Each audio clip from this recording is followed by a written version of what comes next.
ফুলকপিগুলোকে কেটে লবণ দিয়ে হালকা করে ভাপিয়ে নিতে হবে।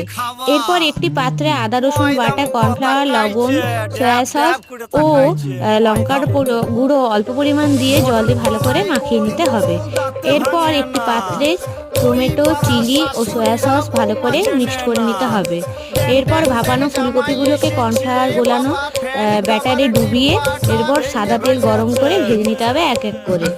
এরপর একটি পাত্রে কর্নফ্লাওয়ার গোলানো জল তৈরি করে নিতে হবে। কড়াইয়ে সাদা তেল গরম করে দিয়ে একে একে রসুন কুচি, কাঁচা লঙ্কা, পেঁয়াজ, ক্যাপসিকাম দিয়ে ভালো করে ভেজে নিতে হবে। এরপর দিয়ে দেব সেই সসের মিক্সটা এবং কর্নফ্লাওয়ার গোলানো জল।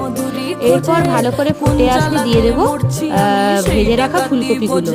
এরপর ভালো করে নেড়ে চেড়ে পরিবেশন করুন চিলি ফুলকপি। ভিডিওটি ভালো লাগে থাকলে চ্যানেলটিকে অবশ্যই সাবস্ক্রাইব করে দেবেন।